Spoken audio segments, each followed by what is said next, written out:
Hi friends, நம்ம இன்றைக்கி என்ன பார்க்க போகிறோம் அப்படின்னா ப்ரீவியஸ் இயர் கொஸ்டினுக்கான தமிழுக்கான கொஸ்டின் தான் பார்க்க போகிறோம். 30 கொஸ்டின் வந்து பார்க்க போகிறோம்.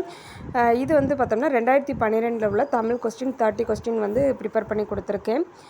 இதுக்கு வந்து கொஸ்டினுக்கான ஆன்சர் வந்து ஆல்ரெடி செட் பண்ணி வச்சுருக்கிறேன். அதுக்கானதை பார்க்கலாம். இந்த ப்ரீவியஸ் இயர் கொஸ்டின்ஸ் எல்லாமே நல்லா தரவாக படிச்சுக்கோங்க. அப்போ தான் உங்களுக்கு வந்து 1 or 2 கொஸ்டின்ஸ் வந்து கண்டிப்பாக அந்த மெத்தடில் வந்து ஃபாலோ பண்ணி கேட்பாங்க. அதே மாதிரி அந்த மெத்தடை ஃபாலோ பண்ணுவாங்க. அதே மாதிரி சேம் கொஸ்டினாக வந்து 1 or 2 கொஸ்டின்ஸ் வந்து கேட்பாங்க. அதுக்காகத்தான் நம்ம கொடுத்துருக்குறோம்.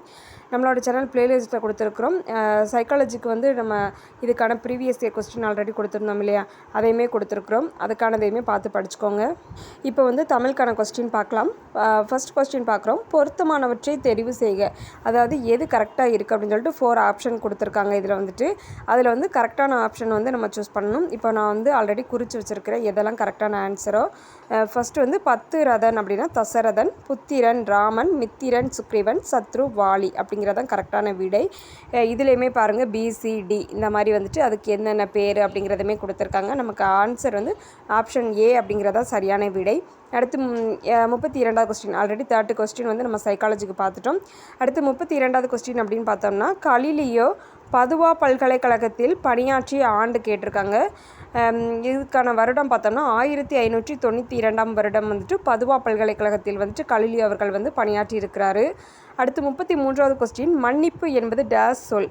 மன்னிப்பு அப்படிங்கிறது உருது சொல்லிலிருந்து வந்ததாக கருதப்படுது. அடுத்து 34வது கொஸ்டின் பார்க்கலாம். டம்பாச்சாரி விலாசம் என்ற நூலின் ஆசிரியர் யாருன்னு கேட்டிருக்காங்க. டம்பாச்சாரி விலாசம் அப்படிங்கிற நூலோட ஆசிரியர் அப்படின்னு பார்த்தோம்னா ஆப்ஷன் வந்து சி தான் சரியான விடை, காசி விஸ்வநாதர். அடுத்து 35வது கொஸ்டின். பூமியை திறக்கும் பொன்சாவி என்னும் நூலின் ஆசிரியர் வந்து தாராபாரதி.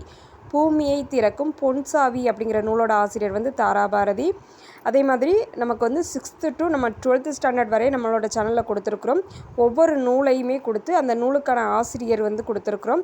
அதுக்கான வீடியோவுமே இதில் வந்து ஜாயின் பண்ணி கொடுக்குறேன். அந்த வீடியோவும் பார்த்துக்கோங்க. ஏன்னா வந்து உங்களுக்கு ரொம்பவே இதிலேருந்து கொஸ்டின் வரும்.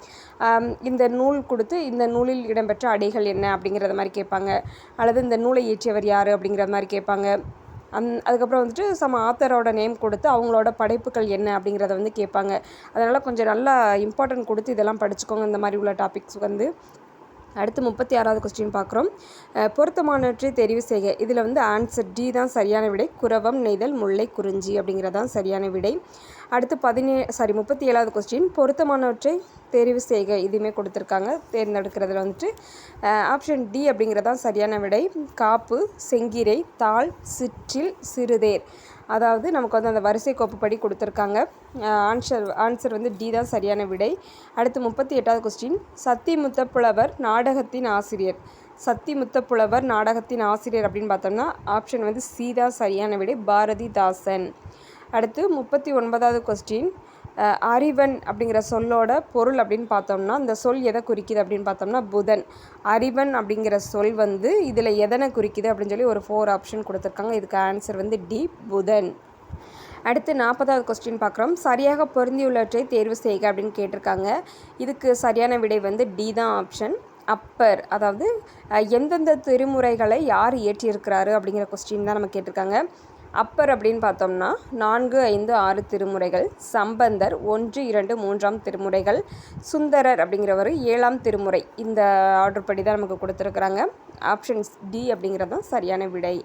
அடுத்து 41வது கொஸ்டின். தமிழெண்களின் ஒழுங்கு ஏறு வரிசையை தேர்ந்தெடுக அப்படின்னு கொடுத்துருக்காங்க. தமிழெண்களின் ஒழுங்கு ஏறு வரிசை தேர்ந்தெடுக்கணும்னு சொல்லி கொடுத்துருக்காங்க. அதாவது நமக்கு ஷார்ட் ஃபார்ம் வந்து ஆல்ரெடி நம்மளோட சேனல் வீடியோவில் கொடுத்துருக்கோம். அதுக்கான லிங்க்குமே நம்ம டிஸ்கிரிப்ஷன் பாக்ஸில் இருக்குது. நீங்கள் பார்த்து படிச்சுக்கோங்க. அதில் நம்ம எப்படி படிச்சிருக்கோம் அப்படின்னா ஷார்ட் ஃபார்ம் வந்து கடலை உருண்டை ஞானம் சமைத்து ருசித்து சாப்பிடு என்று அம்மா கூறினாள் அப்படிங்கிறது ஒவ்வொரு எழுத்தோட ஃபர்ஸ்ட் லெட்டர் மட்டும் 1 to நம்ம 9 வந்து சூஸ் பண்ணியிருப்போம். அதுக்கான இதுதான் கொடுத்துருக்காங்க. இதுக்கு ஆப்ஷன் வந்து சி அப்படிங்கிறது தான் சரியான விடை, ஏறு வரிசை அப்படிங்கும்போது. அடுத்து 42வது கொஸ்டின். கீழ்காணும் தொடர்களில் பொருந்தாத தொடரை கண்டுபிடி. இதுக்கான ஆப்ஷன் வந்து பார்த்தோம்னா பி அப்படிங்கிறதான் சரியான விடை. நீலா பாட்டு பாடினாள். நீலா பாட்டு பாடினாள் அப்படிங்கிறது தான் பொருந்தாத தொடராக இருக்குது. அடுத்து 43வது கொஸ்டின். நேர்மையை காட்டிலும் உயர்ந்த தெய்வம் இல்லை என்ற கொள்கையை உடையவர் வந்துட்டு முத்து வீரப்பன் அவர்கள். ஆப்ஷன் பி தான் சரியான விடை. அடுத்து 44வது கொஸ்டின். பொழிப்பு எதுகை பயின்று வரும் சீர்கள் அப்படின்னு பார்த்தோம்னா 1, 3. ஆப்ஷன் ஏ தான் சரியான விடை. பொழிப்பு எதிகை பயின்று வரும் சீர்கள் அப்படின்னு பார்த்தோம்னா ஆப்ஷன் ஏ 1, 3. அடுத்து 45வது கொஸ்டின் பார்க்குறோம். சரியான இணையை தேர்வு செய்க. இதுக்கு சரியான விடை அப்படின்னு பார்த்தோம்னா ஆப்ஷன் சி தான் சரியான விடை. குறிஞ்சி, அகில், முல்லை, காயா, மருதம், காஞ்சி, நெய்தல், புன்னை. அடுத்து 46வது கொஸ்டின் பார்க்குறோம். வளையல் அப்படிங்கிறதுக்கான பெயர் என்ன?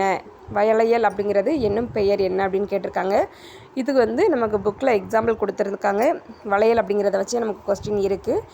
46வது கொஸ்டினுக்கு ஆன்சர் பார்த்தோம்னா டி, காரண சிறப்பு பெயர். வளையல் அப்படிங்கிறதுக்கான பெயர் பார்த்தோம்னா காரண சிறப்பு பெயர். அடுத்து 47வது கொஸ்டின். என் பணிந்த தென்கமலை. என் பணிந்த தென்கமலை. இதில் தென்கமலை அப்படிங்கிறதுக்கு அடிக்கோடிட்டிருக்காங்க. இந்த அடிக்கோடிட்ட சொல்லோட பொருள் என்ன அப்படின்னு கேட்டிருக்காங்க. அது எந்த ஊரை குறிக்குது அப்படின்னு பார்த்தோம்னா option C Thiruvarur. Option C Thiruvarur. என் பணிந்த தென்கமலை அப்படிங்கிறதுக்கு அடிக்கோடிட்டதில் தென்கமலை அப்படின்னா திருவாரூர் அப்படிங்கிற பிளேஸை குறிக்கி. அடுத்து 48வது கொஸ்டின். திரைக்கவி திலகம். திரைக்கவி திலகம் என்ற சிறப்பை பெற்றவர் அப்படின்னு பார்த்தோம்னா குரு விக்ரம்பை சண்முகம். ஆப்ஷன் ஏ குரு விக்ரம்பை சண்முகம். அடுத்து 49வது கொஸ்டின். பூவின் விவரம் பல கோடி. இப்பாடலில் இடம்பெற்ற நாடகம். Option C Sasi Sulochana. பூவின் விவரம் பல கோடி. இப்பாடல் இடம்பெற்ற நாடகம் அப்படின்னு பார்த்தோம்னா ஆப்ஷன் சி சதி சுலோச்சனா. அடுத்து 50வது கொஸ்டின். இளமை பெயர்களை சரியாக தெரிவு செய்க. இது ஸ்கூல் புக்கில் இருக்குது. நமக்கு ஆப்ஷன் ஏ தான் சரியான விடை. புலி அப்படிங்கிறதுக்கு பரல் சொல்லுவோம். குதிரை அப்படின்னா குட்டி, சிங்கம் அப்படின்னா குருளை, மான் அப்படின்னா கன்று அப்படின்னு சொல்லி அழைப்போம். அடுத்து 51வது கொஸ்டின். உலகம், உயிர், கடவுள் ஆகிய மூன்றையும் ஒருங்கே காட்டும் காவியம் பெரிய புராணம். இவ்வாறு கூறியவர் ஆப்ஷன் டி திருவிக. அடுத்து 52வது கொஸ்டின். தமிழ் சங்கம் பற்றி விளக்கும் வரிகளில் சரியாக பொருந்தியுள்ளதை தேர்வு செய்க அப்படின்னு கேட்டிருக்காங்க. ஆப்ஷன் ஏ தான் சரியான விடை. புறநானூறு அப்படின்னு பார்த்தோம்னா தமிழ் கெழுக்கூடல். புறநானூறு தமிழ் கெழுக்கூடல். பரிபாடல் தமிழ்வேலி. மாணிக்க வாசகம் கூடலில் ஆய்ந்த. அடுத்து 53வது கொஸ்டின். செங்கப்படுத்தான் காடு என்னும் ஊரில் பிறந்த கவிஞர். செங்கப்படுத்தான் காடு அப்படிங்கிற ஊரில் பிறந்த கவிஞர் யாருன்னு கேட்டிருக்காங்க. பட்டுக்கோட்டை கல்யாண சுந்தரனார் அவர்கள் தான். ஆப்ஷன் ஏ தான் சரியான விடை. அடுத்து 54வது கொஸ்டின். மன்னன் உயிர்த்தே மலர்தலை உலகம் என்னும் பாடல் வரியை எழுதியவர் மோசிகீரனார். மன்னன் உயிர்த்தே மலர்தலை உலகம் என்னும் பாடல் வரியை எழுதியவர் ஆப்ஷன் சி தான் சரியான விடை. மோசிகீரனார். அடுத்து 55வது கொஸ்டின். நோய்க்கு மருந்து இலக்கியம் என்று கூறியவர் மகாவித்வான் மீனாட்சி சுந்தரனார். நோய்க்கு மருந்து இலக்கியம் என்று கூறியவர் ஆப்ஷன் பி மகாவித்வான் மீனாட்சி சுந்தரனார். அடுத்து 56வது கொஸ்டின். மலைக்கல்லன் என்னும் நூலின் ஆசிரியர். ஆப்ஷன் பி நாமக்கல் கவிஞர். மலைக்கல்லன் அப்படிங்கிற நூலோட ஆசிரியர் ஆப்ஷன் பி நாமக்கல் கவிஞர். அடுத்து 57வது கொஸ்டின். அகநானூற்று பாக்களின் அடிவரையறை கேட்டிருக்காங்க. அகநானூற்று பாக்களின் அடிவரையறை அப்படின்னு பார்த்தோம்னா ஆப்ஷன் சி தான் சரியான விடை. 13 அடி முதல் 31 அடி வரை. 13 அடி முதல் 31 அடி வரை. அடுத்து 58வது கொஸ்டின். வீரமாமுனிவர் திருக்குறளை டேஸ் மொழியில் மொழிபெயர்த்தார். லத்தீன் மொழியில் வீரமாமுனிவர் அவர்கள் திருக்குறளை மொழிபெயர்த்திருப்பாங்க. வீரமாமுனிவர் திருக்குறளை டேஸ் மொழியில் மொழிபெயர்த்தார் அப்படின்னா லத்தீன் மொழி. அடுத்து 59வது கொஸ்டின். பிரெஞ்சு குடியரசுத் தலைவரால் செவாலிய விருதினை பெற்றவர் வாணிதாசன். பிரெஞ்சு குடியரசுத் தலைவரால் செவாலிய விருதினை பெற்றவர் வாணிதாசன். 60வது கொஸ்டின். கம்ப நாடகத்தின் யாப்பு வண்ணங்களுக்குள் கூறப்படும் கணக்கீடு. இதுக்கான ஆன்சர் பார்த்தோம்னா ஏ ஆப்ஷன் தான் சரியான விடை. 96. கம்ப நாடகத்தின் யாப்பு வண்ணங்களுள் கூறப்படும் கணக்கீடு 96. இப்போ தமிழுக்கான 30 கொஸ்டின் பார்த்துருக்குறோம். அடுத்து இங்கிலீஷ் பார்க்கலாம். நம்மளோட வீடியோ உங்களுக்கு யூஸ்ஃபுல்லாக இருந்துச்சுன்னா ஒரு லைக் கொடுத்துருங்க. நீங்கள் கொடுக்குற ஒவ்வொரு லைக்குமே எனக்கு அடுத்தடுத்து வீடியோ ரெஃபர் பண்ணுறதுக்கு ரொம்பவே மோட்டிவேட்டாக இருக்கும். நம்மளோட வீடியோஸை உங்களோட ஃப்ரெண்ட்ஸ்க்கு ஷேர் பண்ணுங்கள். மேபி உங்களுக்கு யூஸ் ஆகலாம். நம்ம சேனலை லைக் பண்ணுங்கள், ஷேர் பண்ணுங்கள், சப்ஸ்கிரைப் பண்ணுங்கள். Thank you friends. All the best.